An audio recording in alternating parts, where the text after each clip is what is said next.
सोलापूर जिल्ह्यातल्या माड्यामध्ये जे आहे ते दोन राष्ट्रवादी काँग्रेसच्या एकत्रीकरणानंतर मात्र आता दोन राष्ट्रवादीमध्ये जे आहे ते वाद विकोपाला जाताना पाहायला मिळतात। ज्या पद्धतीने आपण जर पाहिलं तर अजित पवार गटाचे असलेले माड्याचे नेते दाससाहेब साठे जे आहेत ते यांनी आमदार अभिजित आबा पाटील यांच्यावर जे आहे ते खळबळजनक आरोप केल्यानंतर ज्या पद्धतीनं उमेदवारी एकीकडे दाससाहेब साठे यांना डावलली गेली आहे आणि दुसरीकडे जे आहे ते उमेदवारी डावलण्याचं कारण जे आहे ते दाससाहेब साठे यांनी थेट पत्रकार परिषद घेऊन जे आहे तुम्हाला जर उमेदवारी हवी असेल तर माढा नगरपंचायतची निवडणूक जी आहे ती न लढवण्याचं स्टॅम्प पेपरवर लिहून देण्याचं वेगळी आट जी आहे ते समोर आल्याचं एकंदरीत चित्र पाहायला मिळते। आताचा खळबळजनक आरोप जो आहे तो दाससाहेब साठे यांनी पत्रकार परिषदेत केल्याचं पाहायला मिळतं। यावर देखील आमदार अभिजित आबा पाटील यांनी देखील जे आहे ते भाष्य केल्याचं एकंदरीत चित्र पाहायला मिळते। तत्पूर्वी या राजकीय वॉर जे रंगले गेलेत, शाब्दिक खडाजंगी असतील, आरोप प्रत्यारोप जे आहे ते माड्याच्या राजकारणामध्ये उमटताना पाहायला मिळते। त्याच पद्धतीनं आता याच वादाचा विकोपाला जो आहे तो गेल्याचं चित्र पाहायला मिळते। आपण जर पाहिलं तर माड्यातल्या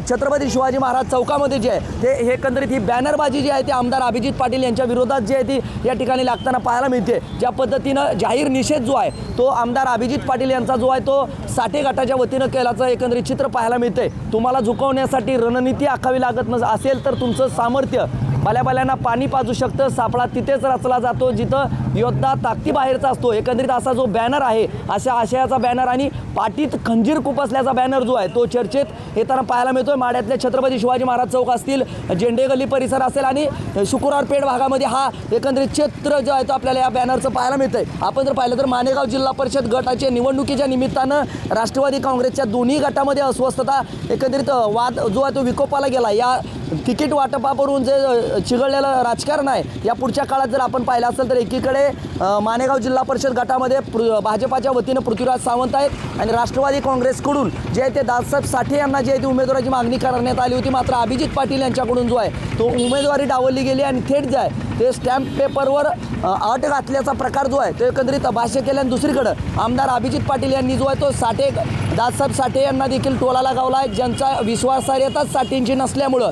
आणि त्यांच्या विधानसभेला शरद पवारांच्या समोर दिलेला शब्द साठेंनी न पाळल्यामुळं खऱ्या अर्थानं मी स्टॅम्प पेपरवर लिहून मागितल्याची थेट कबुली जी आहे ती आमदार अभिजित पाटलांनी देखील TV 9शी बोलताना दिली आहे। त्यामुळं एकंदरीत या माड्याच्या राजकारणात दोन राष्ट्रवादीच्या एकत्रीकरणानंतर देखील हा वाद जो आहे तो विकोपाला गेला। दरम्यान आपण जर पाहिलं तर या पुढच्या काळात आता दाससाहेब साठे राष्ट्रवादी अजित पवार गटातच राहतात की वेगळी राजकीय भूमिका जाहीर करतात हे देखील पाहणं महत्त्वाचं आहे। तत्पूर्वी आपण जर पाहिलं तर या दोन्ही राष्ट्रवादीतला वाद जो आहे तो विकोपाला गेला आणि त्याचाच प्रत्यय जो आहे तो या राजकीय बॅनरच्या माध्यमातून उमटताना दिसतोय। त्यामुळे येत्या काळात माड्याच्या राजकारणात आणि दोन्ही राष्ट्रवादीमध्ये आणखी या प्रकरणावर काय पडसाद उमटू लागतात हे देखील पाहणं तितकंच महत्त्वाचं आहे। माझा सहकारी कॅमेरा पर्सन सिराज तांबोळीसह मी संदीप शिंदे, TV 9 मराठी, माढा, सोलापूर।